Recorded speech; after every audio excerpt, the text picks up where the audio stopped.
Mas, ngapain Mas? Duduk di situ Mas. Nungguin seorang ngaji Mas. Walah, jangan main HP aja Mas. Nganggur ya Mas. Nanti kesurupan loh Mas kalau main HP terus. Enggak santai. Oh, iya Mas sambil nunggu Ustadznya sebentar lagi datang. Oh iya dah. Oh iya, habis ini sebentar lagi.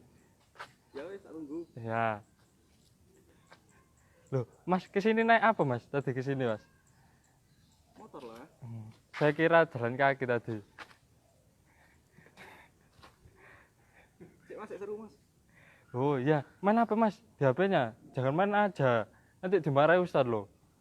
Enggak, belum datang. Loh, iku apa itu? Kok tidur itu? Pak Bobi, jangan tidur. Nanti dimarahi Ustadz loh. Nunggu buka. Oh, Semalam sahurnya air. Wah. Air tok, ini lemes ini. Waduh, iya. Daripada batal mending. Tidur. Bukan ibadah. Oh iya. Ya, Ustadznya jam berapa ke sini? Ustadznya sebentar lagi, 2 menit lagi insya Allah ke sini. Enggak kena lockdown enggak? Oh. PSBB. Sudah mulai loh sekarang. Iya, kelihatannya masih di Alikma Ustadznya. Oh ini Ustadz udah datang. Mari kita dengerin. Alhamdulillah. Ini Ustadz. Yuk ngaji, bentar.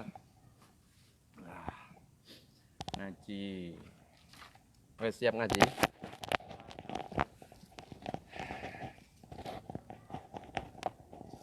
Yang tidur sudah bangun? Oke, ngaji bentar ya. Assalamualaikum warahmatullahi wabarakatuh. Bismillah, walhamdulillah, wassalatu wassalamu ala rasulillah, Sayyidina Muhammad ibn Abdillah, wa ala alihi wa sahbihi wa man wala. La hawla wa la quwata illa billah, ma ba'du. Nawayna ta'alluma wa ta'lim, wa tadhakkura wa tadhkir, wa naf'a wal intifa' wal ifadatu wal istifada, wal hatha ala tamassuki bi kitabillahi wa sunnati rasulihi, wa du'a ila al-huda wa dalalata ala al-khair, wa batigha' wajhillah wa ardatihi wa qurbihi wa thawabihi subhanahu wa ta'ala. إلى حضرة النبي المصطفى محمد صلى الله عليه وسلم الفاتحة. أعوذ بالله من الشيطان الرجيم بسم الله الرحمن الرحيم الحمد لله رب العالمين الرحمن الرحيم مالك يوم الدين إياك نعبد وإياك نستعين اهدنا الصراط المستقيم صراط الذين أنعمت عليهم غير المغضوب عليهم ولا الضالين آمين. Al-Fatihah untuk kita semuanya, mudah-mudahan diberikan kesehatan. Mudah-mudahan diberikan kesehatan lahir batin. Hajat-hajatnya dikabulkan oleh Allah. Dan mudah-mudahan selamat dunia akhirat. Mudah-mudahan dijauhkan dari perbuatan-perbuatan maksiat. Mudah-mudahan panjang umur dalam ketaatan kepada Allah. Al-Fatihah.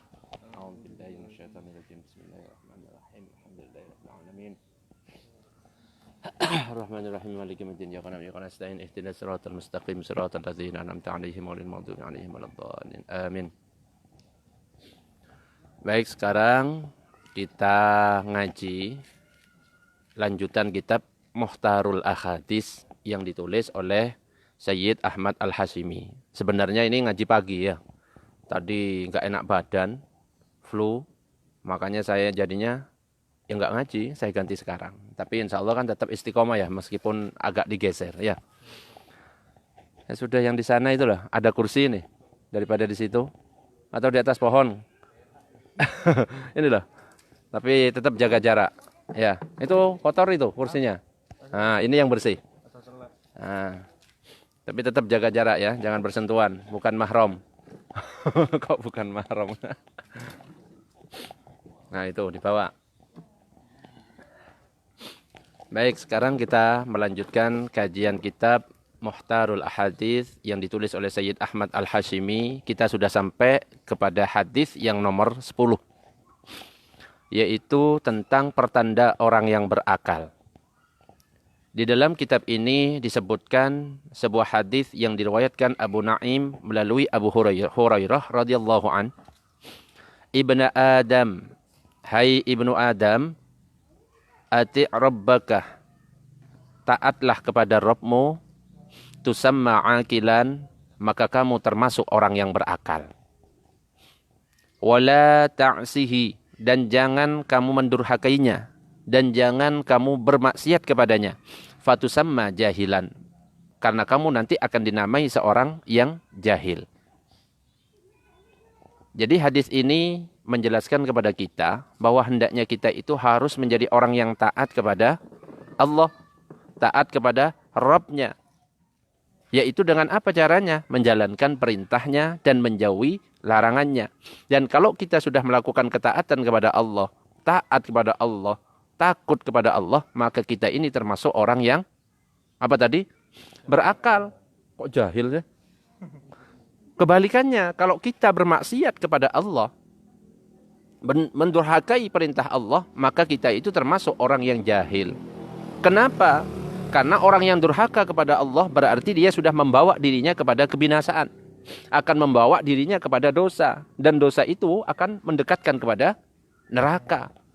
Hanya orang bodoh yang melakukan kemaksiatan sehingga membuat dirinya apa? Binasa. Makanya diingatkan dalam hadis ini bahwa kita hendaknya menjadi orang yang taat, yang bertakwa kepada Allah, supaya kita ini tidak termasuk orang yang bodoh dan tidak termasuk orang yang binasa. Berbeda dengan orang yang berakal, dia pasti tidak akan melakukan hal-hal yang membuat dirinya binasa. Intinya seperti ini, kalau Allah memerintahkan di dalam Al-Quran, maka perintah itu pasti ada manfaatnya untuk kita. Ada keuntungannya untuk kita, meskipun kita itu nggak tahu apa manfaatnya. Kok Allah menyuruh kita berpuasa, contohnya. Apa untungnya? Kenapa Allah menyuruh ketika kita butuh pertolongan? Ya dekatkan kepada Allah. Minta pertolongan dengan sholat sambil sabar. Nah itu ada maknanya.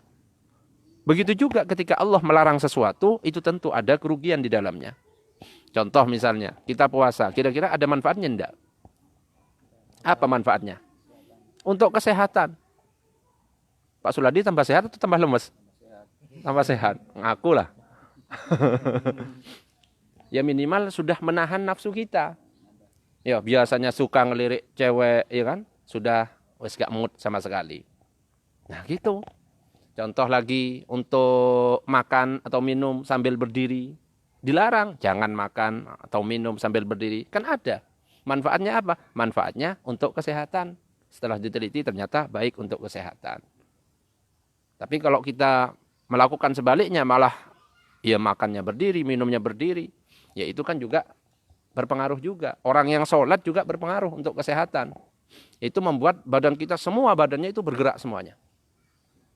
Mulut bergerak, apalagi mata bergerak, jari bergerak. Wes semuanya, hampir semuanya.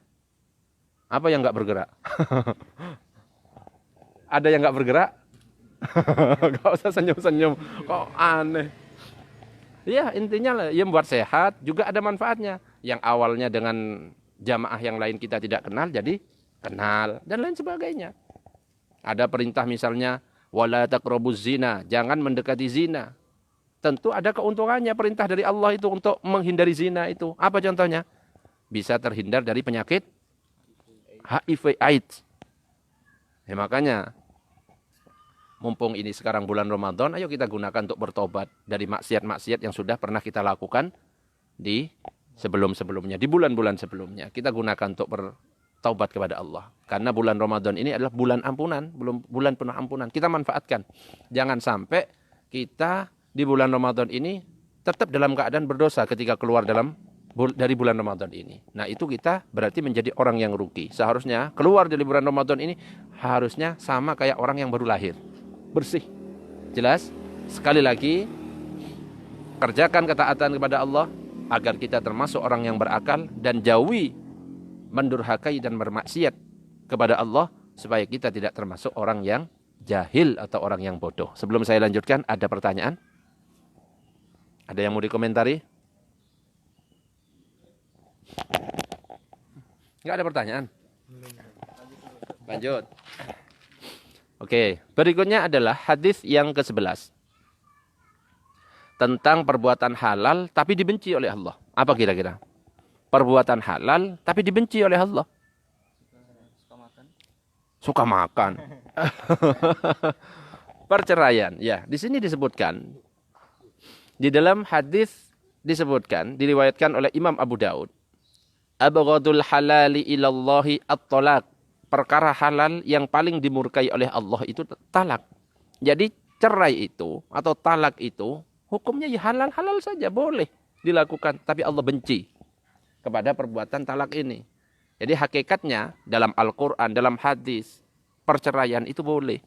Tidak apa-apa. Cuma Allah tidak suka. Kenapa? Yang tidak disukai oleh Allah itu bukan talaknya. Tetapi penyebab-penyebab yang bisa menyebabkan talak. Mungkin hubungan antara suami istri berantem terus. Atau ya, terjadi perselisihan. Wes pertentangan antara ini. Akhirnya ribut. Bercerai-berai. Padahal Allah nggak senang orang yang sedang kelompok apa? Sebuah ya pokoknya apa? Pokoknya yang bercerai-berai. Allah itu senangnya yang bersatu. Ya. Jadi bagi yang bersatu. Jomblo. Bersatu kok jomblo. Jadi sabar ya. Nggak usah ngoyo. Kalau memang lagi jomblo, lagi satu, lagi bersatu ya. Hah? Ya nggak apa-apa, sabar. Nanti tetap Allah akan mendatangkan. Hah? Iya akan datang. Jodohnya akan datang insya Allah. Sudah diciptakan oleh Allah secara berpasang-pasangan. Kalaupun tidak di dunia, di surga. Kalau masuk surga. Repot kalau nggak masuk surga. Ya.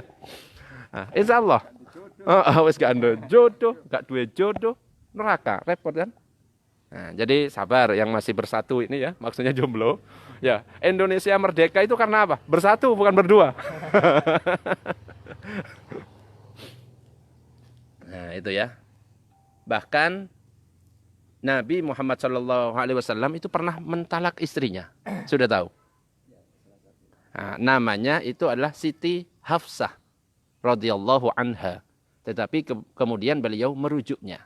Makanya nanti yang sudah punya istri, yang belum punya istri, ini pelajaran buat kita. Kalau nanti sudah beristri, atau yang sudah punya istri, jangan sampai mudah mengatakan kata talak. Saya talak kamu, langsung jatuh talaknya. Saya cerai kamu, langsung cerai itu. Meskipun kamu dalam keadaan emosi.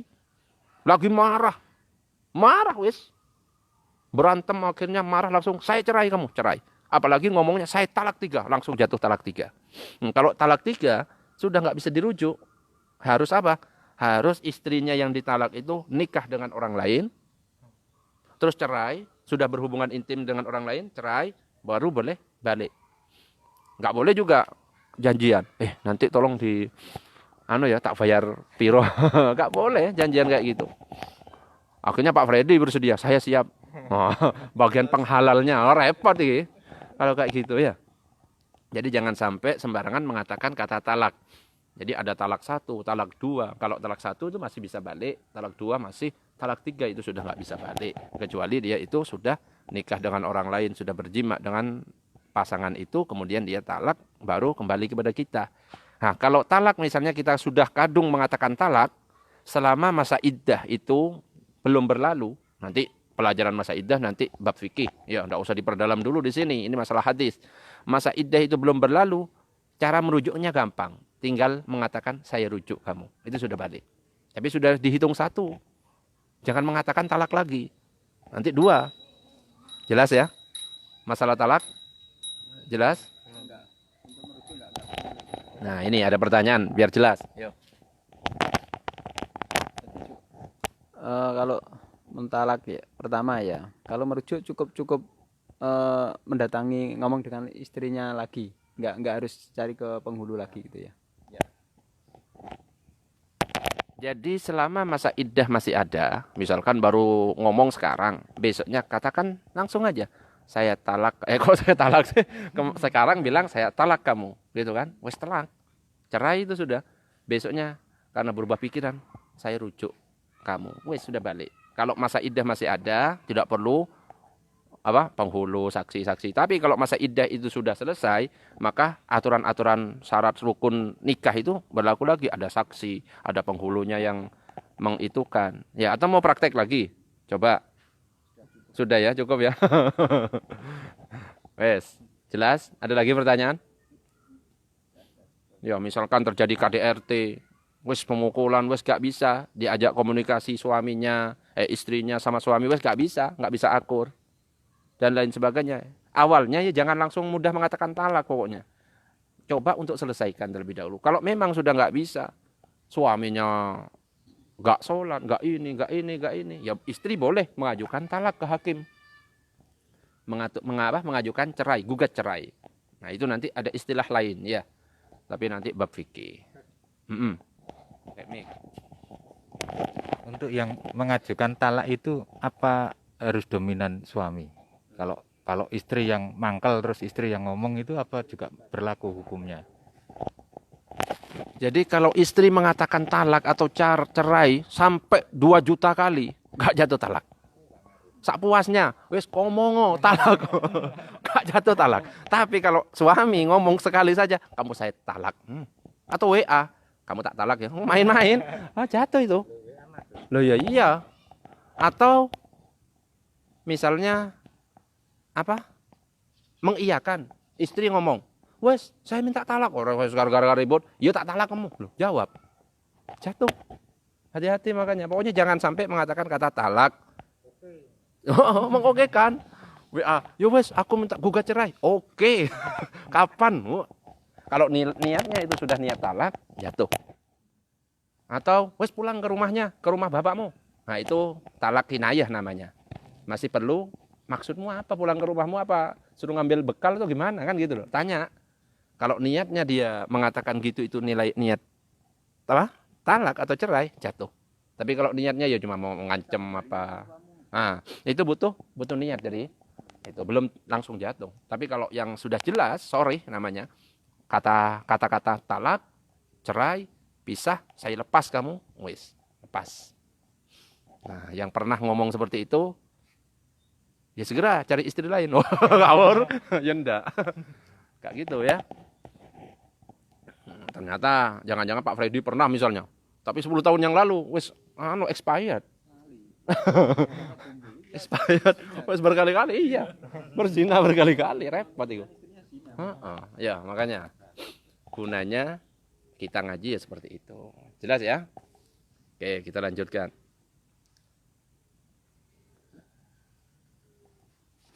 Sekarang hadis yang nomor 12.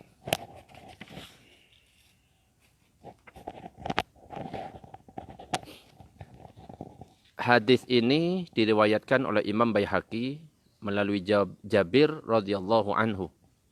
Atani Jibril, Rasulullah itu berkata, malaikat Jibril itu datang kepadaku. Faqala, maka Jibril berkata, ya Muhammad, wahai Muhammad, Ishma syi'tah, hiduplah sesukamu, fa innaka mayyitun, karena sesungguhnya engkau pasti mati. Wa ahbib ma syi'tah, dan sukailah apa yang engkau kehendaki. Fa innaka mufarikuhu, karena sesungguhnya engkau akan berpisah dengannya. Wa'mal ma syi'tah, dan beramallah sesukamu. Fa innaka majziyun bihi, sesungguhnya engkau itu akan mendapatkan balasannya. Wa'lam, dan ketahuilah, anna syarafal mu'min qiyamuhu bil lail, dan ketahuilah bahwa kehormatan seorang mukmin itu terletak pada salatnya. Wa izzahu istighna'uhu 'anin nas, dan kehormatan seorang mukmin dan kemuliaan seorang mukmin itu terletak kepada kemandiriannya dari pertolongan orang lain. Jadi hadis ini secara lahiriah ditujukan kepada Nabi Muhammad. Ya kan, ini ucapan kepada Nabi Muhammad. Tetapi hadis ini tetap bersifat umum, nasihat untuk kita semuanya. Dan di sini disebutkan nasihat untuk kita semuanya yang ditujukan kepada Nabi Muhammad kalau di hadis ini, bahwa wes hidup sakarmu, kamu ini pasti mati. Ini bukan pujian ya, sindiran. Misalkan ada murid kita atau anak kita lagi mainan rame, terus rame. Itu kira-kira disuruh atau sebenarnya melarang? Iya. Wes hidup sakarmu, kamu nanti pasti mati. Bukan berarti ini perintah loh. Ini loh perintahnya suruh hidup sesukamu. Bukan. Itu sindiran buat kita. Nah, ini peringatan buat kita bahwa kita ini matinya itu nggak tahu kapan. Apa? Yang tentang mati itu gimana, Dan? Kok jadi lupa ayatnya? Kullu nafsin dha'iqatul maut. Setiap yang berjawa itu pasti akan merasakan mati. Dan kita nggak tahu kapan mati. 1 menit ke depan kita nggak tahu. Atau besok ya kita nggak tahu masih hidup atau mati. Ya bisa yang muda duluan. Nggak harus yang tua lah ya. Pak Suladi mungkin paling tua. Bisa saja. Dana atau Dani yang mati duluan. Ya bisa saja Pak Suladi yang mati duluan. Kalau saya kan tengah-tengah. Jadi ya nanti. Saya wajar. Repot ya. Nggak ada yang tahu. Makanya ini sindiran ya harus kita renungi. Bukan berarti kita diperintah untuk hidup sesukanya. Terus berikutnya. Apa tadi? Hiduplah sesukamu karena sesungguhnya engkau pasti mati. Dan sukailah apa yang engkau kehendaki karena sesungguhnya engkau akan berpisah dengannya. Jadi siapapun yang kita sukai, yang kita cintai, wis, sukai sesukamu. Kamu pasti akan berpisah. Kepada istri kita cinta, kepada anak kita cinta, ya kan? Kepada pacar, nggak boleh loh dannya 2 ini ya. Jomblo. Ya sudah, tadi kan sudah tak ingatkan. Indonesia merdeka karena bersatu. Tetap bersatu ya. Sekalian jadi biksu. Repot. Ya kalau sudah waktunya ya nikah dan jangan jadi pendeta atau biksu ya. Akan berpisah dengan harta kita, dengan keluarga kita, dengan pasangan kita. Akan berpisah. Ini peringatan bagi kita. Makanya kalau kita mencintai sesuatu, jangan sampai berlebihan. Ketika kita benci pada sesuatu, jangan berlebihan. Kalau misalkan suatu hari ya, kita ditinggal pasangan karena cintanya berlebihan, pasti sakit hatinya. Tapi kalau cintanya sekedarnya, tetap cinta itu hanya untuk Allah. Harus lebih diunggulkan cinta kepada Allah dan cinta kepada Rasul itu. Terus, wa'mal ma syi'ta fa innaka majziyun bih. Wes, lakukan, beramallah sesukamu karena sesungguhnya akan mendapatkan balasan. Ini juga sindiran. Wes, kerjakan. Kamu saksukamu wes maling atau enggak sholat, tapi kamu ingat nanti akan mendapatkan balasan. Makanya di dalam surat Az-Zalzalah apa? Faman ya'mal mithqala dzarratin khairan yarah. Siapa yang buat kebaikan sebesar biji zarrah akan mendapatkan balasan. Waman terus lanjutnya, waman ya'mal mithqala dzarratin syarran yarah. Yang membuat keburukan, berbuat keburukan sebesar biji zarrah juga akan mendapatkan balasan. Akan dibalas. Ngapain aja akan dibalas oleh Allah. Dan akan dimintai pertanggungjawaban. Punya harta enggak dizakati, dimintai pertanggungjawaban.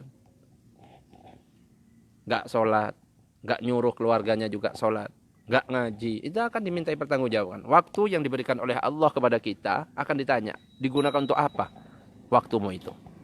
Terus berikutnya, wa'lam anna syarfal mu'min, dan ketahuilah bahwa kehormatan seorang mukmin, kemuliaan seorang mukmin itu terletak pada sholatnya yang dilakukan di malam hari.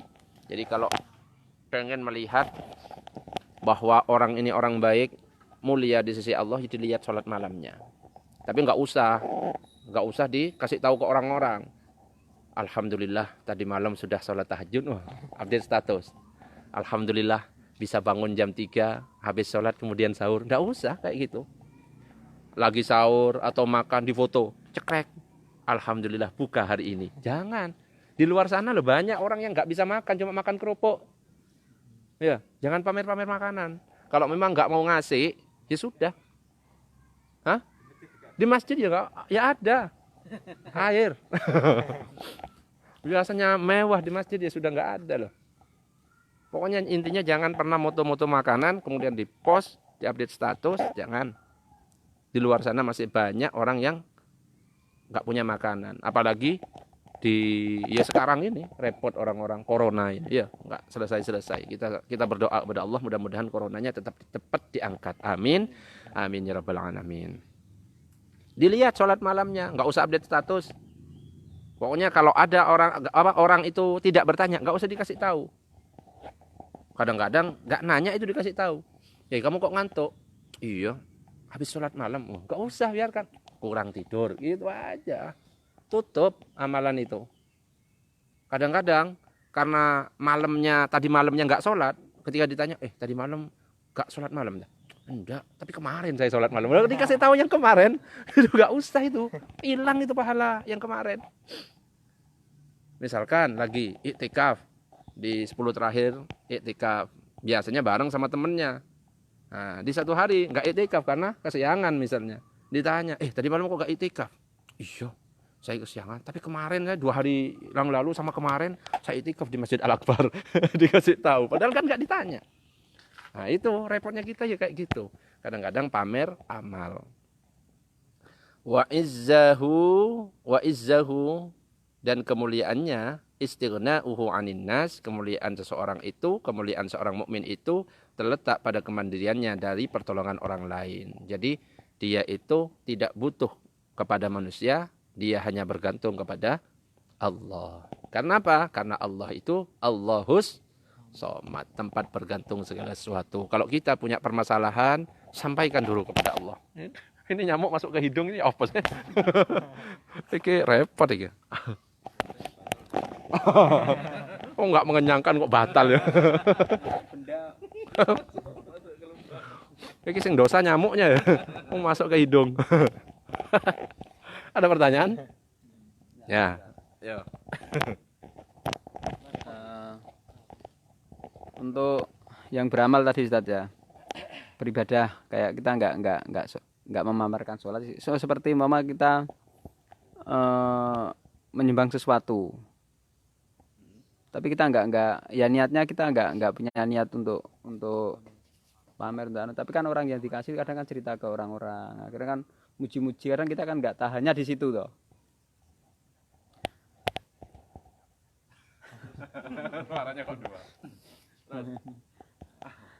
Kita menyikapi itu seperti apa? Kita pengen syukur-syukur sih, kita sebenarnya pengen memberi motivasi untuk yang lain, bukan kita ujub.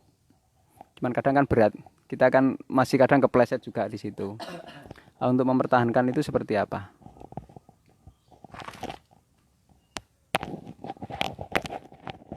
Jadi kita kembali ke niat lagi. Innamal a'malu binniyat wa innamal likulli imri'in ma nawa. Setiap amalan itu tergantung pada niatnya dan setiap orang itu mendapatkan sesuai dengan apa yang diniatkan. Jadi kalau kita memang niatnya lurus beneran lah ya, kita sedekah, ya bersedekah dan kita tampakkan kepada orang lain, bukan berarti amal yang kita tampakkan itu langsung riya, bukan. Ya. Tapi tetap disesuaikan dengan niat. Makanya kalau kita melihat orang lain beramal dan ditampakkan kepada kita, kita harus husnudzon. Ini rumus. Jadi kalau kita melihat orang lain, husnudzon. Kalau kepada diri sendiri, su'udzon. Nah kita kadang-kadang kebalik. Melihat orang lain, kita katakan, wah iki riya iki. Ditampakkan. Enggak. Siapa tahu ini benar-benar lurus niatnya karena ingin memberikan contoh, memberikan motivasi kepada orang lain sehingga orang lain bisa mencontoh. Nah, kalau orang lain mencontoh karena termotivasi orang yang melakukan ibadah, loh dia itu akan dapat apa?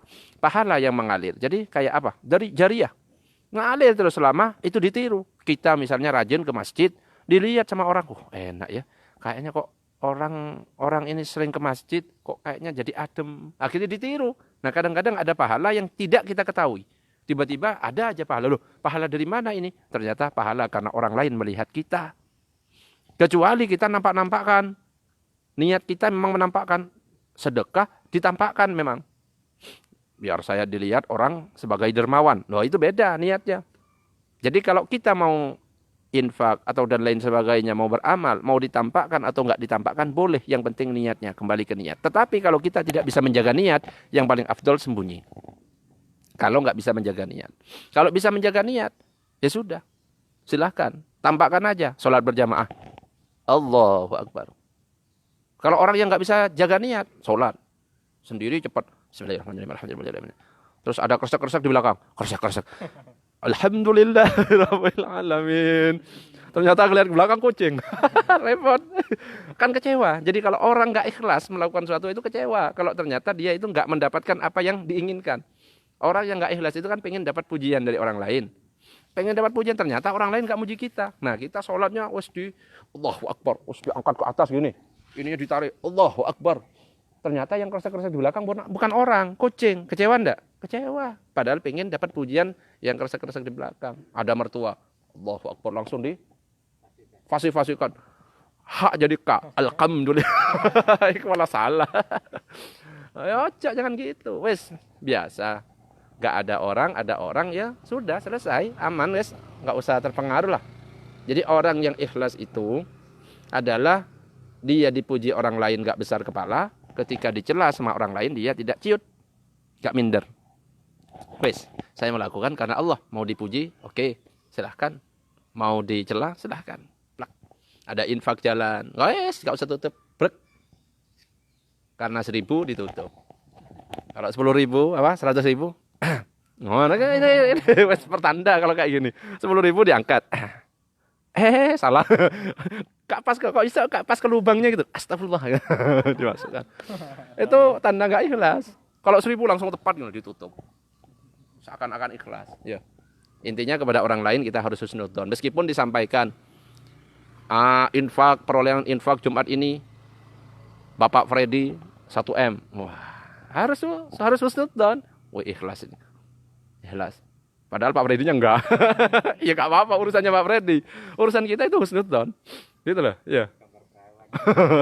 Atau Bapak Suladi 100.000. Hah, 100.000? Jangan diketawain. Jangan-jangan yang secara sembunyi-sembunyi 1 triliun. Oh, tapi enggak mungkin kalau enggak diumumkan 1 T. Eman ya. Enggak tenar nanti. Iya, enggak ada pelaporannya. Ya apa ya? Jelas ya? Ada pertanyaan yang lain? Sudah berapa menit Pak Freddy? Dilihat dulu. Sudah? Oh, pas 30 menit berarti sudah selesai. Kita akhiri. Ada pertanyaan Anda? Atau kita awali berbuka? Ya jangan, awali maksudnya pas adzan. Bukan sekarang. Ada pertanyaan mungkin? Sudah ya, jelas ya? Oke. Kalau sudah jelas kita tutup dengan doa kafaratul majlis. Subhanakallahumma wa bihamdika asyhadu an la ilaha illa anta astaghfiruka wa atubu ilaik. Assalamualaikum warahmatullahi wabarakatuh. Selesai.